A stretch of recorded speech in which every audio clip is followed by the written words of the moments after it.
Magandang araw. Sa video na ito, pag-uusapan natin ang ilang maiinit na pangalan na konektado ngayon sa posibleng galawan ng mga teams sa PBA. May mga manlalaro at imports na pinag-iisipan kung ibabalik, ililipat, o magiging parte ng bagong plano ng ibang teams. Isa na nga rito si Benny Boatwright na minsan nang naglaro para sa San Miguel at nagbigay ng malaking kontribusyon. Bukod pa dyan, may mga bagong pangalan ding lumulutang sa radar ng mga teams gaya ni Ken Toffin at Terence Romeo. Kaya kung fan ka ng PBA, siguradong magiging interesting para sa'yo ang mga pag-uusapan natin ngayon. Unahin natin si Benny Boatwright. Kilala siya bilang isang import na matagal nang naging parte ng San Miguel at may magandang record doon. Hindi lang basta scoring machine si Boatwright, kundi isa rin siya sa mga naging susi sa championship run ng team. Kaya naman hindi na nakapagtataka kung bakit iniisip muli ng San Miguel na siya ay ibalik.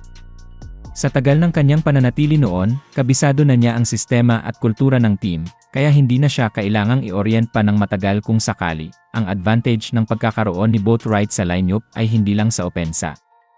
Meron din siyang depensa na maaasahan sa loob ng court. Hindi siya yung tipong import na puro puntos lang ang alam. Marunong din siyang dumepensa, tumulong sa rebound, at magbigay ng tamang pasa sa mga kakampi. Isa siyang all-around player na kung ibabalik ng San Miguel. Siguradong malaking tulong ulit sa kanilang kampanya, bukod pa sa mga abilidad niya sa laro, maganda rin ang chemistry ni Boatwright sa local players. Yung pakikisama niya, di lang sa loob ng court kundi pati sa labas, ay isang bagay na malaking tulong sa team. Kapag kasi maganda ang samahan ng players, mas gumagaan ang laro at mas madali ang execution ng plays. At dahil sanay na siya sa kultura ng San Miguel, hindi magiging mahirap para sa kanya na mag-adjust kung sakaling kunin siya muli.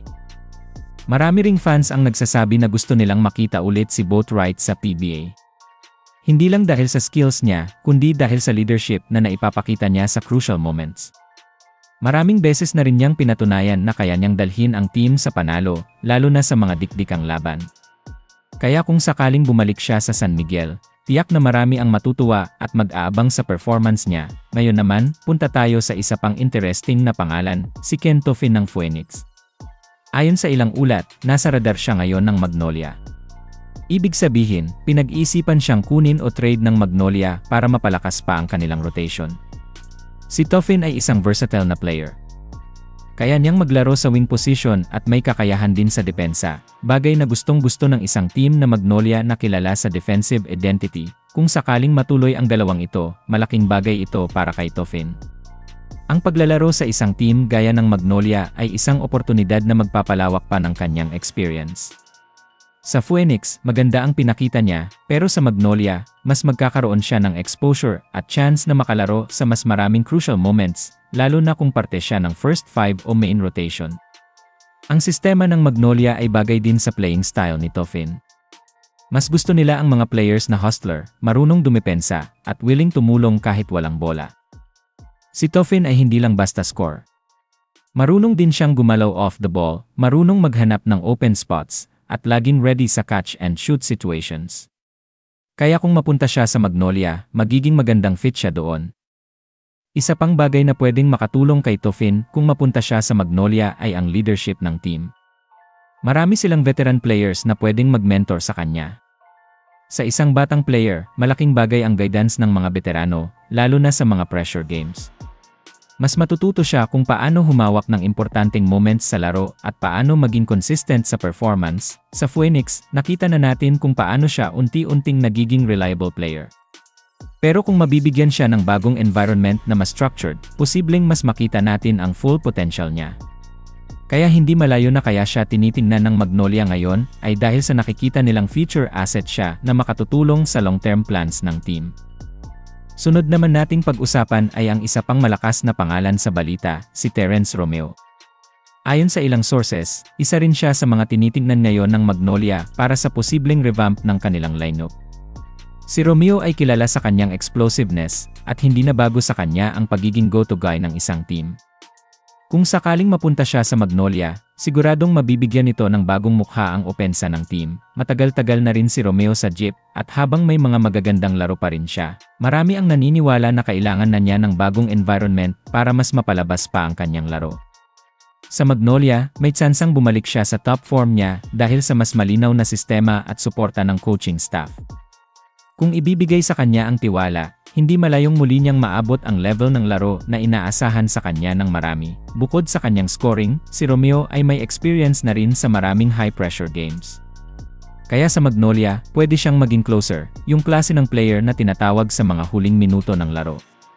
Sa dami ng beses niyang napatunayan na kaya niyang umiscore, kahit gaano kahigpit ang depensa, tiyak na magiging valuable asset siya kung sakaling mapunta sa kanila.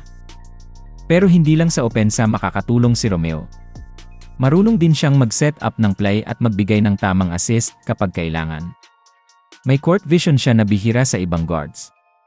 Kaya kahit pa may iba pang scores ang Magnolia, pwede pa rin siyang gamitin bilang facilitator, lalo na sa mga moments na kailangang pagaanin ang flow ng opensa. Ang challenge lang kung sakaling mapunta si Romeo sa Magnolia ay kung paano siya isasama sa existing rotation. May mga guards na rin ang team, kaya kakailanganin ng adjustments. Pero kung maayos ang role na ibibigay sa kanya, at malinaw ang expectations, malaki ang posibilidad na makahanap siya ng bagong sigla sa paglalaro at makapagbigay ng impact na inaasahan sa kanya. Balikan natin sandali si Benny Boatwright. Ang tanong ng marami, sapat ba ang nagawa niya noon para bigyang muli ng pagkakataon sa San Miguel? Para sa karamihan, dahil sa tagumpay na naidulot niya, lalo na sa championship run, tiyak na isa pa siyang paborito ng management kung kailangan nila ng import na alam na nila ang galaw. Mas madali rin ang adjustment kung dati mo nang kabisado ang team, para naman kay Ken Toffin, kung sakaling matuloy ang paglipat niya sa Magnolia, malaking hakbang ito sa career niya. Makakapaglaro siya sa mas competitive na environment, at makakakuha ng bagong learning na hindi niya basta-basta makukuha kung mananatili siya sa dati niyang team. Para sa isang batang manlalaro, ang ganitong move ay isang malaking oportunidad. Si Terence Romeo naman, kung mapunta nga sa Magnolia, pwedeng maging isang statement move ito ng team. Ibig sabihin, seryoso silang ayusin ang kanilang lineup at gustong bumalik sa pagiging contender. At kung babalik ang dating porma ni Romeo, tiyak na mas lalo silang magiging delikado sa mga darating na laban sa PBA. Ang tatlong ito, sina Boatwright, Toffin, at Romeo, ay may kanya-kanyang kwento at posibilidad. Pero isang bagay ang sigurado, lahat sila ay may potensyal na magbigay ng malaking impact sa kahit anong team na mapuntahan nila.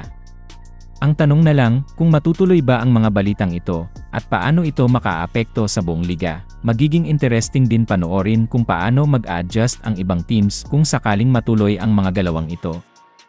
Sa PBA, bawat hakbang ay may epekto. Kaya kung ang isang team ay makakakuha ng magandang player o import, siguradong gagawa rin ng paraan ang ibang teams para sumabay. Ito ang nagpapasaya sa liga, ang pagiging unpredictable, at dito na natin tatapusin ang video na ito. Sana ay nasundan mo ang buong kwento tungkol sa mga potential moves ni Benny Boatwright. Magandang araw!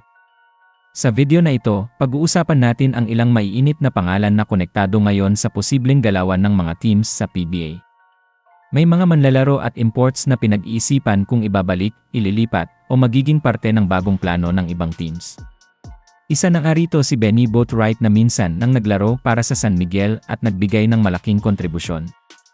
Bukod pa dyan, may mga bagong pangalan din lumulutang sa radar ng mga teams gaya ni Ken Toffin at Terence Romeo. Kaya kung fan ka ng PBA, siguradong magiging interesting para sa'yo ang mga pag-uusapan natin ngayon. Unahin natin si Benny Boatwright. Kilala siya bilang isang import na matagal nang naging parte ng San Miguel at may magandang record doon. Hindi lang basta scoring machine si Boatwright, kundi isa rin siya sa mga naging susi sa championship run ng team. Kaya naman hindi na nakapagtataka kung bakit iniisip muli ng San Miguel na siya ay ibalik. Sa tagal ng kanyang pananatili noon, kabisado na niya ang sistema at kultura ng team, kaya hindi na siya kailangang i-orient pa ng matagal kung sakali. Ang advantage ng pagkakaroon ni Boatwright sa lineup ay hindi lang sa opensa. Meron din siyang depensa na maaasahan sa loob ng court. Hindi siya yung tipong import na puro puntos lang ang alam. Marunong din siyang dumepensa, tumulong sa rebound, at magbigay ng tamang pasa sa mga kakampi. Isa siyang all-around player na kung ibabalik ng San Miguel. Siguradong malaking tulong ulit sa kanilang kampanya, bukod pa sa mga abilidad niya sa laro, maganda rin ang chemistry ni Boatwright sa local players. Yung pakikisama niya, di lang sa loob ng court kundi pati sa labas, ay isang bagay na malaking tulong sa team. Kapag kasi maganda ang samahan ng players, mas gumagaan ang laro at mas madali ang execution ng plays. At dahil sanay na siya sa kultura ng San Miguel, hindi magiging mahirap para sa kanya na mag-adjust kung sakaling kunin siya muli. Marami ring fans ang nagsasabi na gusto nilang makita ulit si Boatwright sa PBA. Hindi lang dahil sa skills niya, kundi dahil sa leadership na naipapakita niya sa crucial moments. Maraming beses na rin niyang pinatunayan na kaya niyang dalhin ang team sa panalo, lalo na sa mga dikdikang laban. Kaya kung sakaling bumalik siya sa San Miguel, tiyak na marami ang matutuwa at mag-aabang sa performance niya. Ngayon naman, punta tayo sa isa pang interesting na pangalan, si Ken Toffin ng Phoenix. Ayon sa ilang ulat, nasa radar siya ngayon ng Magnolia. Ibig sabihin, pinag-iisipan siyang kunin o trade ng Magnolia para mapalakas pa ang kanilang rotation. Si Toffin ay isang versatile na player. Kaya niyang maglaro sa wing position at may kakayahan din sa depensa, bagay na gustong-gusto ng isang team na Magnolia na kilala sa defensive identity. Kung sakaling matuloy ang dalawang ito, malaking bagay ito para kay Toffin. Ang paglalaro sa isang team gaya ng Magnolia ay isang oportunidad na magpapalawak pa ng kanyang experience. Sa Phoenix, maganda ang pinakita niya, pero sa Magnolia, mas magkakaroon siya ng exposure at chance na makalaro sa mas maraming crucial moments, lalo na kung parte siya ng first 5 o main rotation. Ang sistema ng Magnolia ay bagay din sa playing style ni Toffin. Mas gusto nila ang mga players na hustler, marunong dumepensa, at willing tumulong kahit walang bola. Si Toffin ay hindi lang basta score. Marunong din siyang gumalaw off the ball, marunong maghanap ng open spots, at laging ready sa catch-and-shoot situations. Kaya kung mapunta siya sa Magnolia, magiging magandang fit siya doon. Isa pang bagay na pwedeng makatulong kay Toffin kung mapunta siya sa Magnolia ay ang leadership ng team. Marami silang veteran players na pwedeng mag-mentor sa kanya. Sa isang batang player, malaking bagay ang guidance ng mga veterano, lalo na sa mga pressure games. Mas matututo siya kung paano humawak ng importanteng moments sa laro at paano maging consistent sa performance. Sa Phoenix, nakita na natin kung paano siya unti-unting nagiging reliable player. Pero kung mabibigyan siya ng bagong environment na mas structured, posibleng mas makita natin ang full potential niya. Kaya hindi malayo na kaya siya tinitingnan ng Magnolia ngayon ay dahil sa nakikita nilang future asset siya na makatutulong sa long-term plans ng team. Sunod naman nating pag-usapan ay ang isa pang malakas na pangalan sa balita, si Terence Romeo. Ayon sa ilang sources, isa rin siya sa mga tinitingnan ngayon ng Magnolia para sa posibleng revamp ng kanilang lineup. Si Romeo ay kilala sa kanyang explosiveness at hindi na bago sa kanya ang pagiging go-to guy ng isang team. Kung sakaling mapunta siya sa Magnolia, siguradong mabibigyan nito ng bagong mukha ang opensa ng team. Matagal-tagal na rin si Romeo sa jeep at habang may mga magagandang laro pa rin siya, marami ang naniniwala na kailangan na niya ng bagong environment para mas mapalabas pa ang kanyang laro. Sa Magnolia, may tsansang bumalik siya sa top form niya dahil sa mas malinaw na sistema at suporta ng coaching staff. Kung ibibigay sa kanya ang tiwala, hindi malayong muli niyang maabot ang level ng laro na inaasahan sa kanya ng marami. Bukod sa kanyang scoring, si Romeo ay may experience na rin sa maraming high-pressure games. Kaya sa Magnolia, pwede siyang maging closer, yung klase ng player na tinatawag sa mga huling minuto ng laro. Sa dami ng beses niyang napatunayan na kaya niyang umiscore, kahit gaano kahigpit ang depensa, tiyak na magiging valuable asset siya kung sakaling mapunta sa kanila. Pero hindi lang sa opensa makakatulong si Romeo.